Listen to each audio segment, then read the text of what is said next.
So you want to mod your little Mark 7, but you don't want to lose your factory warranty because you a little bitch. Wait, you can't say that. Why not? Because that's not nice. Okay, but it's true. No, it's not. You're gonna lose subs. Just be nice. So you want to put mods on your Mark 7, but you don't want to lose your factory warranty. Here are, I guess, 5 easy things you can do. Well, then.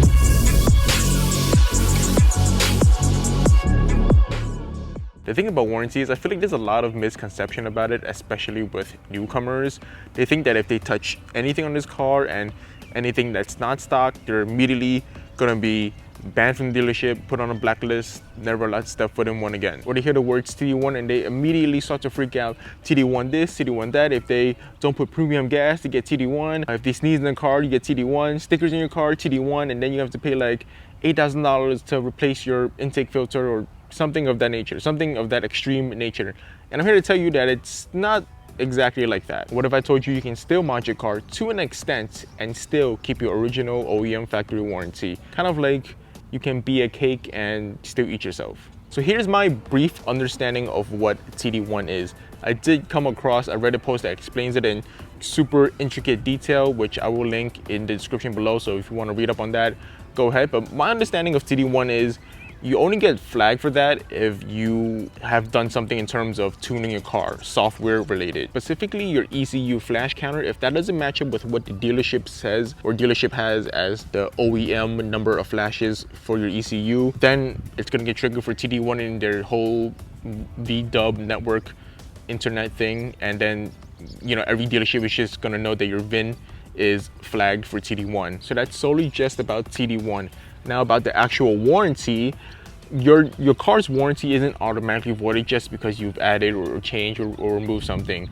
It's more like if whatever you're bringing it in for, right? If you go to a dealership and you say whatever your problem is, and the mods that you've done to it is directly linked to causing that problem, then yes, the dealership and VW is not gonna hold any responsibility in fixing that because you brought that upon yourself. For example, if you have bags and you bring it in for suspension problems, then yes, VW is gonna just flat out say, no, we have nothing to do with that because that's not the OEM suspension and all that is on you. And then on top of that, whether you're TD1, factory warranty expired, voided, whatever it might be, you're still eligible for recalls because that has nothing to do with warranty. That's the law, at least here in the US. So whether you're TD1, TD2, TD20 flagged or whatever it may be, you're still eligible for your suction pump recalls, your shift lever recalls for DSG people, your water pump recall, which I don't think is the actual recall, but it is a common known problem, and whatever else future recalls they may find, you're still going to be eligible for it and it's still going to be free of charge. Disclaimer, I do not hold any responsibility on whatever you do to your car or whatever happens to it or whatever happens to your warranty. This is just my general understanding and my opinions about it. So of course, mod at your own risk. And don't be like pulling up my video at the dealership like, oh, well, he said this and that. I do not hold any responsibility. This is your warning. Now that we're on the same page about warranty, one thing that is highly recommended that you do that can save you a lot of headache is find a mod-friendly dealership. Even though what I just said is probably VW policy, again, don't quote me on that because I am not 100% sure. There are still gonna be dealerships that are like absolute dickheads that will just deny, and try to make you pay and just squeeze whatever money they can out of you. No matter how much you try to argue or how logical your reasoning is, you're still just gonna be like, nah. So the best thing for you to do is just find a mod-friendly dealership, go join your local Mark 7 or GTI or whatever your local VW group is, and then ask around, ask people what in your area is the mod-friendly dealership that everybody goes to. Even if it's like an hour or some away, just make the drive, make the effort. I promise you, it's gonna be so much easier than, you know, going to your local dealership if they are absolute dickheads and try to argue with them. It's gonna save you so much headache. Now, with that being said, here are what I believe to be the top 5 things you can do to your Mark 7 GTI /R wagon whatever else MQB without voiding your warranty. So the first mod we have on the list, and what I believe to be one of the best mods you can do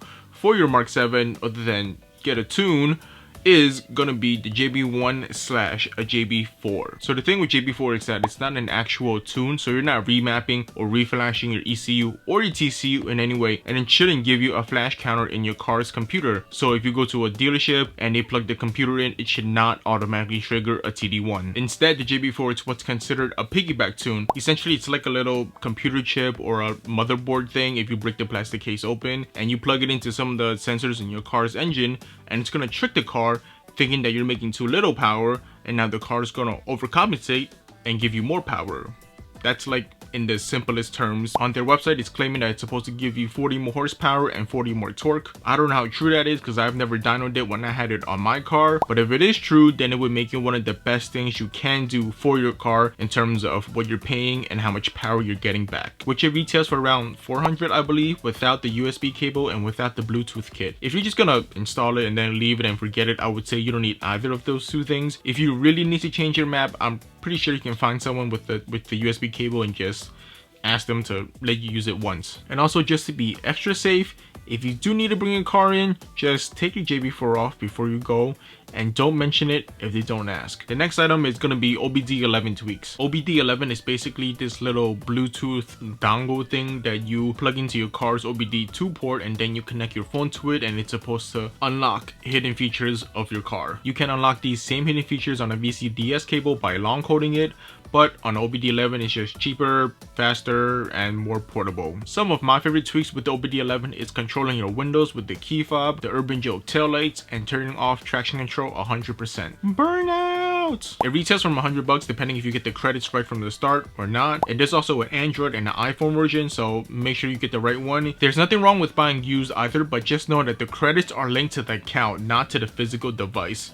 So if someone is saying selling OBD11 with 200 credits, those credits are linked to their account. So if they log off from your device and they log on to like an iPhone version, that iPhone version is gonna have the 200 credits, not your device. So if you're gonna buy used, just make sure that they're either gonna give you the account with the credits on it, or that you're not paying extra because they're claiming it has extra credits. The next items are gonna be anything cosmetic. It's not gonna void your warranty. Now this can be a million different things, but some of my favorite are, if you don't have the lighting package for your GTI, you can get Edge Replicas Golf R headlights. You get the double U daytime running lights, and it just changes the complete look of the car. It makes it way more aggressive and looks a whole lot better. I personally also really like the Mark 7 European taillights, not the Mark 7.5s, but the Mark 7s. I personally think they fit the Mark 7 a lot better, and most of these are all plug and play. You just gotta buy the new resistors and the new adapters, but more or less they're plug and play. You can also get a real boost gauge. I know some of us have the performance monitor in the middle of the infotainment system. It's not accurate at all, so if you want to know your real boost, get a real boost gauge. My favorite boost gauge, and what I think is the cleanest and just most OEM looking boost gauge out there, is the P3 gauges. Other than boost, I think it also measures like your oil temperature and your 0 to 60 times and a whole bunch of other stuff. Carbon fiber transmission is pretty nice. This list can go on and on forever, but you get the idea. Nothing cosmetic you do to your car should void your factory warranty. The next thing that won't void your warranty is exhaust work, and that includes, but not limited to, downpipes, catbacks, muffler deletes, resonator deletes, and anything else exhaust. And I already know there's gonna be people out there saying like, oh, when I signed my papers for my car, the salesman told me if I put a downpipe, it's gonna void my whole warranty. If you have a downpipe with a stock tune, it's gonna cause back pressure and mess this and that up. So one, I don't know about you guys, and I'm not speaking for you guys, but I personally don't listen to salespeople for technical advice. And two, I think I've had an aftermarket downpipe on my car on the stock tune for over 6 months, and that was a while ago. And now my car is still running strong and it's still running fine, but you know, I can't speak for everyone. Maybe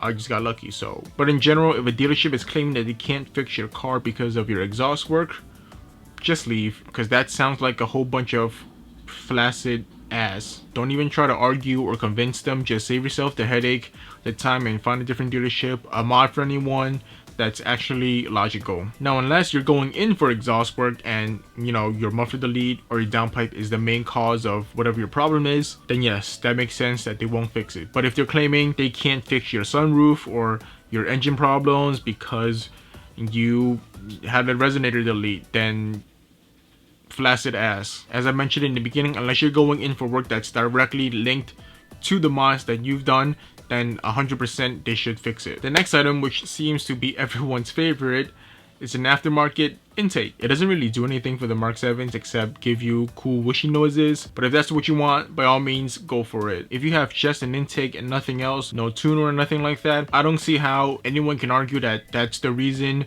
it caused your turbo to blow up, or whatever engine problems you might have. So don't worry, go ahead, go get your intake and go wish about. And that about wraps up 5 easy mods you can do yourself that won't void your factory warranty. And before I go, as with everything else, you know, mod at your own risk. I'm not responsible if your piston decides to pull a Dogecoin and flies to the moon. Know the risk you're willing to take for the reward you're gonna get back. And all of these cars are different, even if it's the same car. So my car is gonna be different from your friend's car, from your car. And just because it happened to us or to them doesn't mean it's gonna happen to you. And just because I'm problem free with this mod doesn't mean you're gonna be problem free, right? The biggest piece of advice that I can give you is go find your local mod friendly dealership. If they're not mod friendly, then just don't even waste your time arguing with these flaccid ass people. Definitely do your research for whatever part you're gonna buy, whatever mod you're gonna put into your car. You get what you pay for, so stay away from eBay turbos and just, you know, have fun with it. Happy modding, and catch you on the next one.